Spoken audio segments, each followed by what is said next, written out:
네, 이창환 대표님. 네. 이력을 검색해 보니까요. 서울대 경영학과 재학 시절부터 가치투자 동아리 활동을 하셨고 이후 온라인 창업하기 전까지 골드만삭스와 KKR에서 M&A 업무를 담당하셨네요. 네, 맞습니다. 네. 온라인 파트너스는 일반 주주 권익을 위한 활동 많이 하는 곳으로 유명한 곳인데 대표적으로는 SM엔터 상대로 해서 독립감사 선임 관철하셨고 또 작년에는 두산 밥캣에 주주 서한을 보내서 주주이익 침해가 우려되는 분할 합병 철회를 이끌어내셨죠? 예, 맞습니다. 네.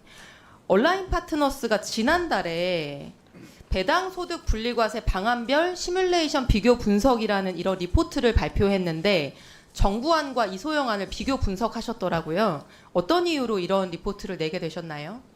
예, 저희는 이제 코리아 디스카운트 해소를 좀 주 전략으로 삼고 있는 펀드인데요. 이제 그 코리아 디스카운트의 가장 핵심 요인이 이제 배당에 대한 성향이 너무 낮다, 전 세계에서. 이 부분인데 이제 4월에 이소영 의원님이 이제 발의하신 그 분리과세 방안이 이게 정부 세수도 좀 증대시키면서 배당 성향 문제도 해결할 수 있는 좋은 안이라고 생각을 해서 좋게 기대감을 갖고 마켓에서 다 같이 이제 보고 있었는데 이제 7월에 발표된 정부안이 저희 마켓에서 보기에는 자본시장의 생리를 조금 잘 모르시고 좀 실효성이 없는 안으로 나와서 이게 좀 너무 안타까운 마음에 이거에 대한 사회적인 논의가 좀 팩트와 분석을 기반으로 될 수 있게끔 하기 위해서 저희가 한번 해봤습니다. 네.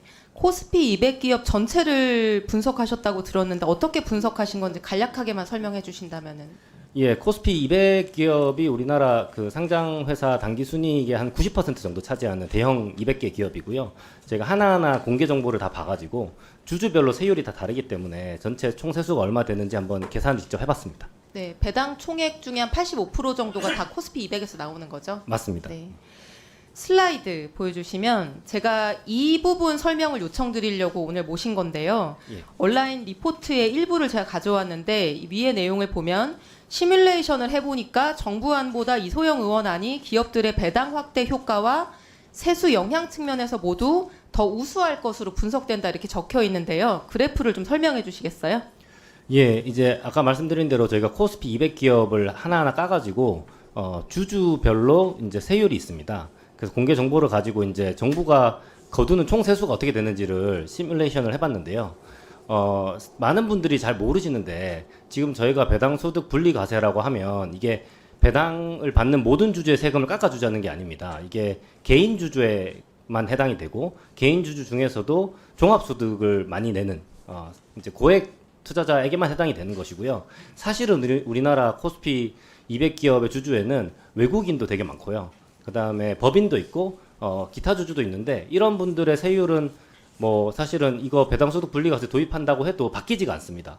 근데 배당을 결정하는 거는 그 아까 요번 법안의 대상이 되는 좀 대형 개인 주주, 소위 지배주주라고 부르는 이 분들인데 이분들에 대한 세금을 조금 절감을 하더라도 세율을 좀 깎아주더라도 전체 배당 성향이 높아진다면은 정부 세수가 늘어날 것 같은 거예요. 그래서 저희가 실제 시뮬레이션을 해봤는데 이 배당 성향이라는 게 있습니다. 그래서 우리나라 기업들의 평균 배당 성향, 특히 이제 코스피 200 기업의 평균 배당 성향은 저희가 계산한 이익가중 방법으로 하면 22.1%입니다. 그러니까 이익의 22% 정도만 배당을 하는데 이제 만약에 이제 이소영 의원님께서 발의하신 안대로 입법이 돼서 배당 성향이 조금만 증가하면 저희가 계산해 보니까 개인 대주주들이 내는 세금은 조금 줄어들지만 나머지 주주들, 외국인, 그리고 법인, 그 다음에 기타 주주들로부터 거치는 세금이 늘어나서, 왜냐하면 배당이 늘어나기 때문에 세율은 똑같지만 세수가 증가하는 걸로 나오고요.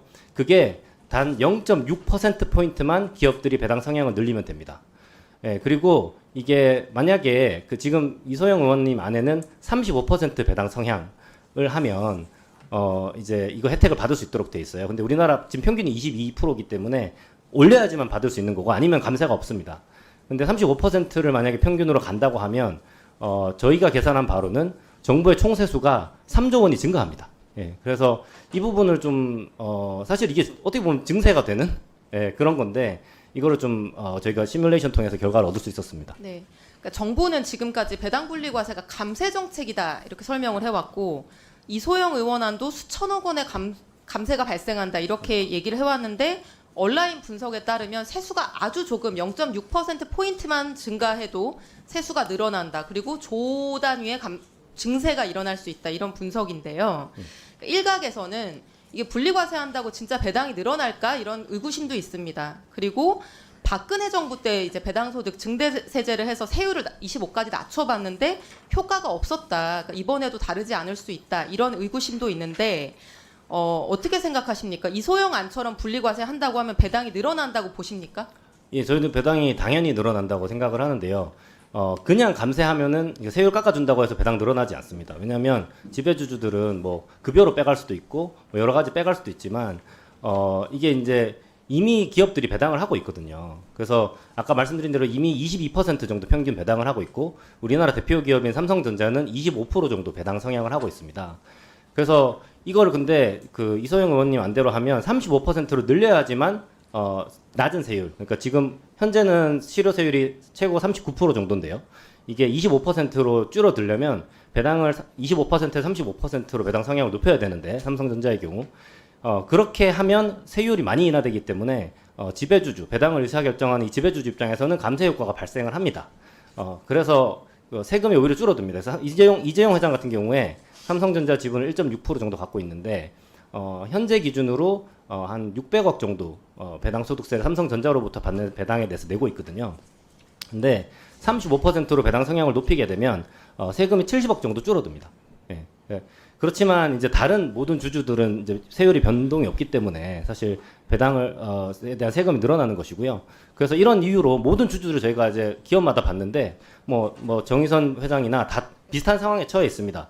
배당을 안 할 건 몰라도 이미 배당을 하고 있고 세금도 내고 있는데 배당 성향을 높이면 오히려 세금이 줄어든다. 이런 결과가 되기 때문에 배당을 당연히 늘릴 거고 그 다음에 저희 같은 주주들이 이제 목소리가 지금 높아지고 있습니다. 이제 다른 주주들도 배당 소득 분리과세 혜택을 받을 수 있거든요. 기관 주주들도 그렇고 뭐 개인 주주들도 그렇고 이제 특히 이제 개인들 같은 경우에 목소리를 낼 수 있는데 만약에 이런 법이 도입이 된다면 35% 분리과세를 받기 위해서 굉장한 기업들에게 압력을 가할 거라고 보고 있습니다. 그래서 배당이 확실히 늘어날 거다 그렇게 보고 있습니다. 마지막으로 두 가지 질문만 드릴게요. 첫 번째는 이제 배당 분리과세가 부자들에게만 유리한 정책 아니냐라고 하는 반박도 있습니다. 그러니까 부자들에게 유리하고 나머지 국민들에게는 혜택이 없기 때문에 이것은 소득 불균형을 오히려 심화시킬 수 있다 이런 주장이 있는데 여기에 대한 견해가 첫 번째 질문이고요. 두 번째는 우리나라가 제조업 비중이 높고 제조업은 투자가 많이 필요하기 때문에 이소영 의원안이 제시하는 배당 성향 35%는 좀 무리하다라는 주장 이 두 가지에 대한 의견을 묻고 싶고요.